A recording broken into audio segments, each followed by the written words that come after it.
I bought the land 5 years ago for one simple reason: access. The property sat in a narrow mountain pass, thick with trees and split by a shallow ravine. Running across that ravine was a steel and timber bridge. Old, functional, and absolutely critical. It wasn't flashy, but it carried every car, delivery truck, school bus, and emergency vehicle into the neighborhood beyond.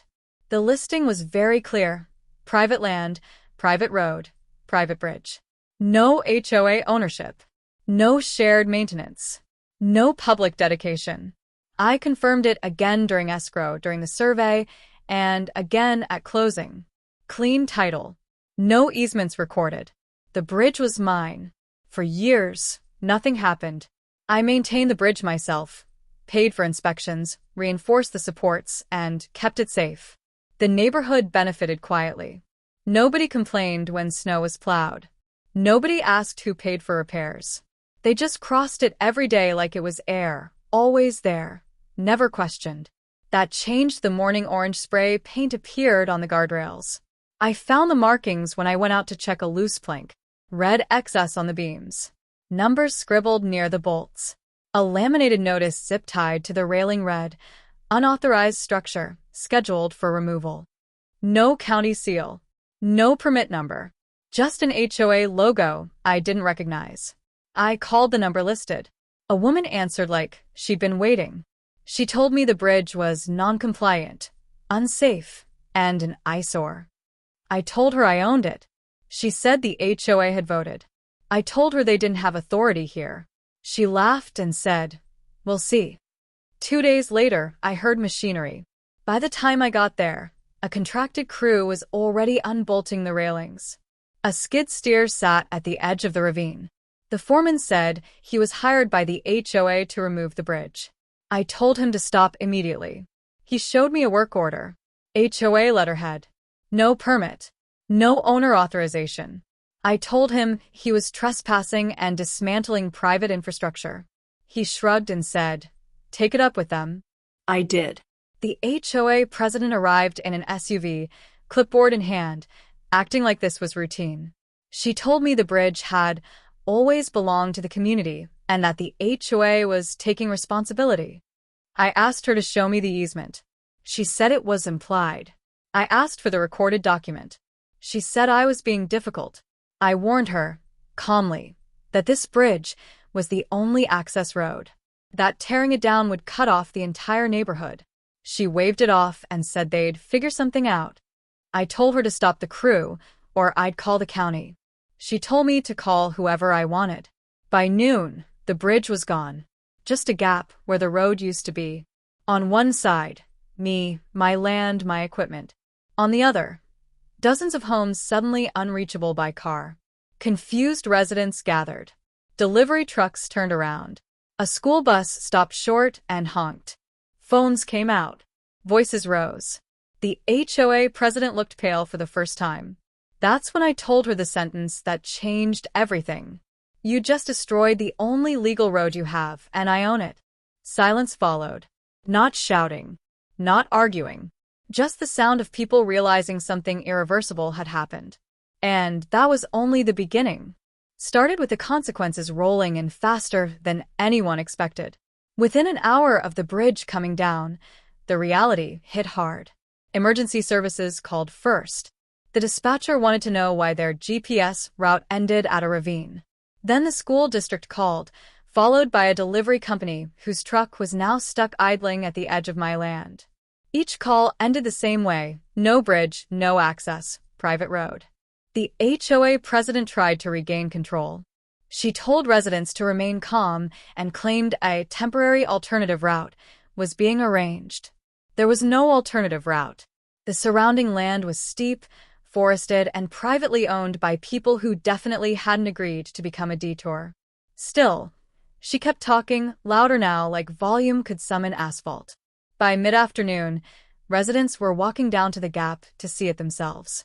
Some recognized me from years of waving as they crossed the bridge. A few asked if I could just put it back. I told them the truth.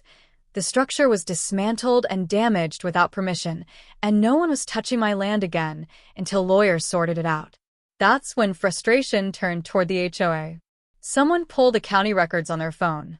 Another found the original subdivision map, showing the access road stopping exactly at my property line. Screens were passed around. Murmurs spread. The HOA president backed away, suddenly very interested in her clipboard. I called my attorney. He asked one question. Did they have written authorization? They didn't. He told me to document everything and do nothing else. Let the problem mature, he said. It didn't take long. That evening, a sheriff's deputy arrived, not to accuse me, but to ask what happened. I showed him the deed, the survey, and photos of the bridge before removal. He nodded slowly and said the words the HOA didn't want to hear. This looks like criminal property damage. He went to speak with the HOA president, who immediately changed her tone and insisted it was a misunderstanding. The misunderstanding didn't help the residents who couldn't drive home. Cars lined the road on the far side. People parked wherever they could and walked groceries across uneven ground. One resident asked how ambulances would get through. The deputy answered honestly. They wouldn't. That's when panic set in. The HOA emergency meeting happened that night, outdoors, near the ravine. I stood on my side and listened. They debated blaming the contractor, blaming the county, blaming me. Someone suggested forcing access. The deputy shut that down quickly. Trespassing on private land after destroying infrastructure wasn't going to end well. The HOA president finally approached me. She said they'd fix the bridge. I told her they no longer had permission to build anything on my land. She said the neighborhood needed access. I said they should have checked ownership before tearing it down. Her voice cracked when she asked what I wanted. I told her exactly what my attorney advised.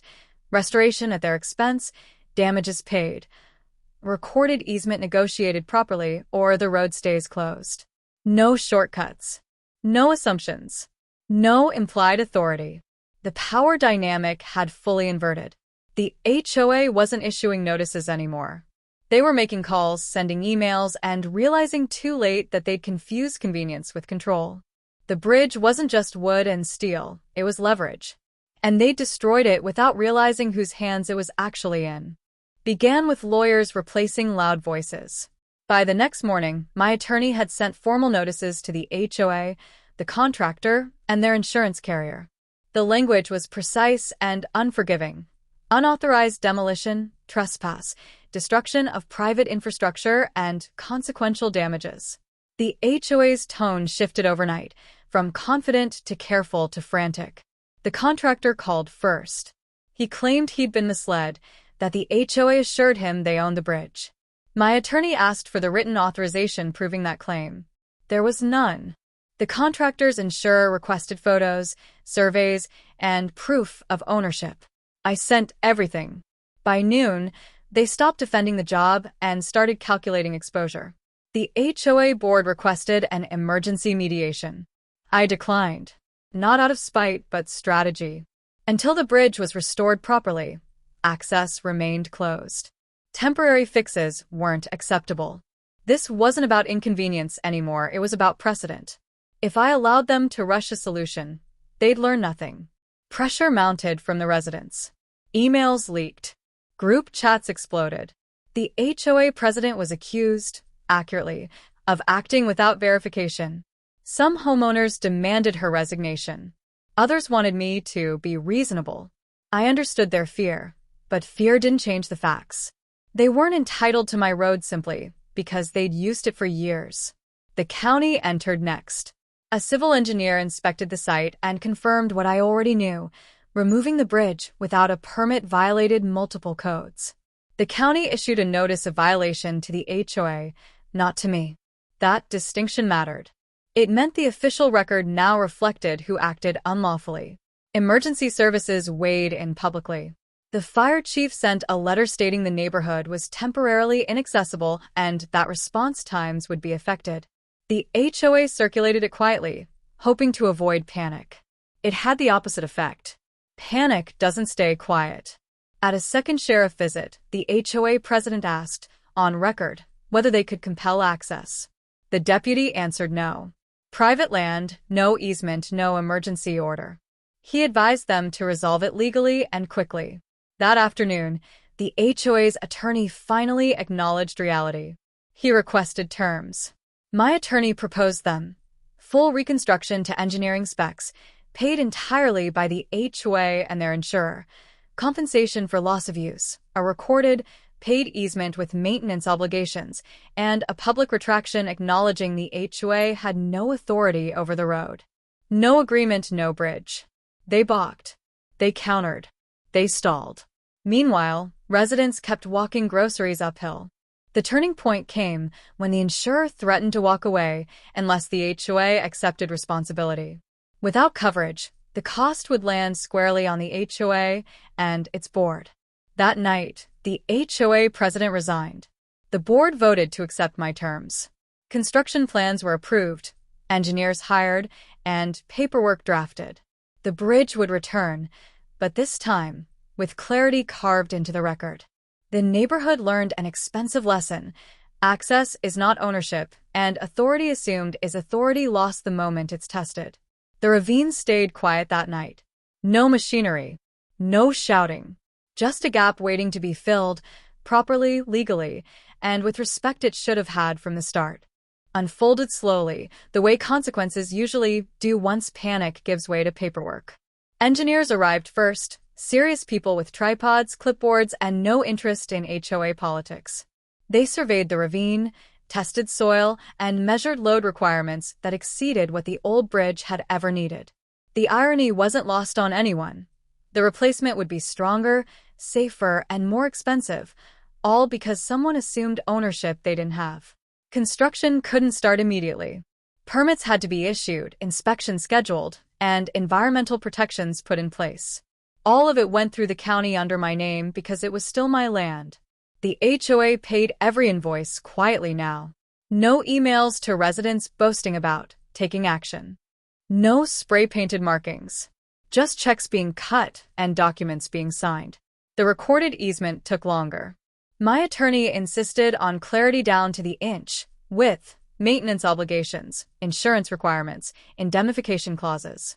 The HOA's attorney pushed back at first, then stopped. They were negotiating from a hole they'd dug themselves.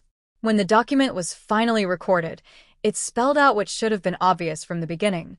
Access granted, not assumed. Permission formalized, not implied. Residents began stopping by to talk, not to argue, but to understand. Some apologized. Some admitted they'd never questioned who owned the road. A few thanked me for standing firm, even if it made life difficult in the short term. I told them the truth. This wasn't about punishing anyone. It was about protecting boundaries, so this kind of thing never happened again. The bridge went up piece by piece. Steel beams craned into place. Fresh timber bolted down. Guardrails installed to code. County inspectors signed off at every stage. When it was finished, it looked nothing like the flimsy structure they'd torn down. It looked permanent. The HOA president's replacement came to the site on the final inspection day. He shook my hand, stiff but respectful, and said, "We should have asked." I nodded. That was the whole story in 4 words. Traffic resumed that evening. Cars crossed slowly at first, drivers craning their necks to look at the new structure, the posted signs, the clearly marked private road designation. The unspoken message landed. This existed because it was allowed to, not because it was taken for granted. Behind the scenes, the HOA dealt with fallout. Insurance premiums spiked. Special assessments were discussed. Trust eroded. All of it traced back to one decision made without verification. Power doesn't disappear when it's abused, it inverts. The bridge was back, access restored, and the relationship reset on paper instead of assumption. The neighborhood moved again. Life resumed. But something fundamental had changed. Everyone now knew exactly where the road stood legally, physically, and symbolically. And that clarity, hard-earned and expensive, was worth far more than the bridge itself. Was quiet, and that was the point. No meetings. No emergency emails. No orange paint.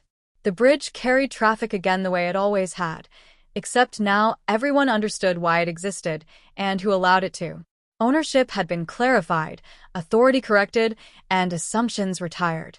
I kept copies of everything, the permits, the easement, the inspection sign-offs, not because I expected another fight, but because clarity is a form of maintenance. The road didn't just need plowing and patching anymore. It needed memory. The kind that prevents shortcuts the next time someone feels powerful enough to skip a question. The HOA never apologized publicly, but they didn't need to. Their silence did the work for them. Board meetings became cautious. Decisions slowed. Words like verify and recorded started showing up in minutes.